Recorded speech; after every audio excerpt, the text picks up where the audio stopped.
আসসালামু আলাইকুম রহমতুল্লাহি ওয়া বারাকাতুহু। সবাই কেমন আছেন? নিশ্চয়ই অনেক ভালো আছেন। অনেকেই কিন্তু ভালো নেই, কারণ বাংলাদেশের মধ্যে বন্যায় অবস্থা অনেকটাই খারাপ হয়ে গেছে।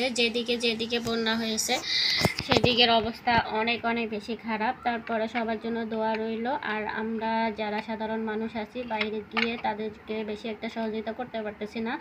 এখন সোশ্যাল মিডিয়ার মাধ্যমেও অনেকে সহযোগিতা করা যায়, যে যেভাবে পারেন, যা যতটুকু সামর্থ্য আছে সামর্থ্য অনুযায়ী। নিজেরা সশরীরে যেতে না পারলেও আমরা যারা আছি, যারা ওখানে উপস্থিত আছেন তাদের সাথে যোগাযোগ করেও দিতে পারেন। অনেকে আসুন্না ফাউন্ডেশনের মাধ্যমে দিতেছেন, কেউ আবার ছাত্রদের মাধ্যমেও দিতেছেন, আর যাদের আত্মীয় স্বজন ওইদিকে আছেন সেভাবেও দিতে পারতেছেন। যাই হোক, সব কিছু মিলিয়ে 5 ওয়াক্ত নামাজ পড়ে অবশ্যই তাদের জন্য দোয়া করতে হবে। আজ আমি ম্যানোয়েজ তৈরি করব। অনেকে কাঁচা ডিম দিয়ে ম্যানোয়েজ তৈরি করে খান, আমি কিন্তু একদমই কাঁচা ডিমে কোনো কিছুই খেতে পারি না। ম্যানোয়েজ তো নাই, তার মধ্যে আরও কাঁচা তেলও ব্যবহার করা হয়। কাঁচা ডিম এমনিতেও আমার, যেদিন আমি বুঝতে পারছি কাঁচা ডিম দিয়ে ম্যানোয়েজটা তৈরি করা হয়, সেদিন থেকে সেটা খাওয়ার ভক্তি আমার নষ্ট হয়ে গেছে। তো এখানে ম্যানোয়েজ তৈরি করতে হলে যে উপকরণগুলো লাগতেছে আমি কিন্তু সেগুলি সবটাই নিয়েছি। আমি এখানে 2টা সিদ্ধ করা ডিম নিয়েছি,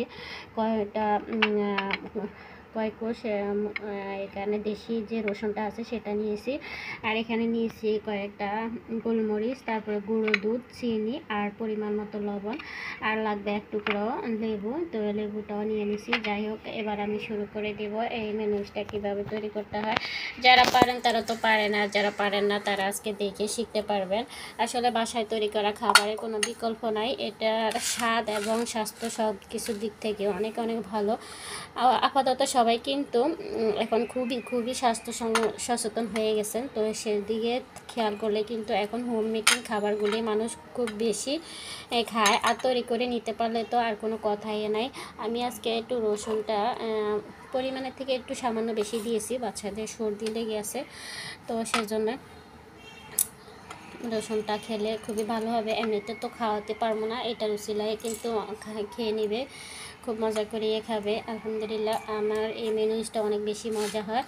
তো যাই হোক, এখানে আর শুকনো উপকরণগুলো আমি সব দিয়ে দিতেছি, গুঁড়ো দুধ, চিনি আর একটুখানি লবণ, সব কিছু আমি মিক্সার ব্লেন্ডারে দিয়ে দিতেছি।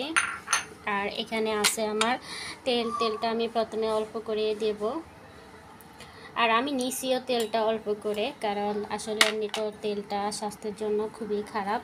কাঁচা ডিম দিয়ে তৈরি করতে গেলে এখন কিন্তু আমার এই বাটিটার একদম পুরো 1 বাটি তেল লাগতো।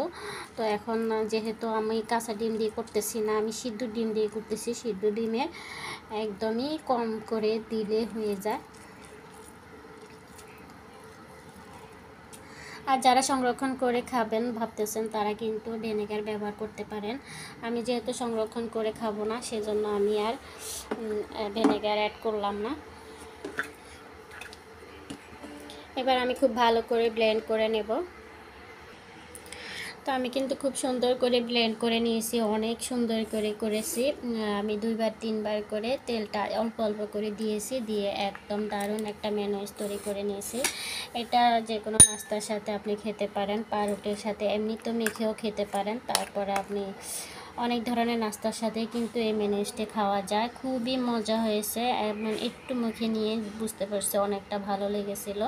তো যাই হোক, এবার কিন্তু আমি একটা বাটিতে নিয়ে নেব।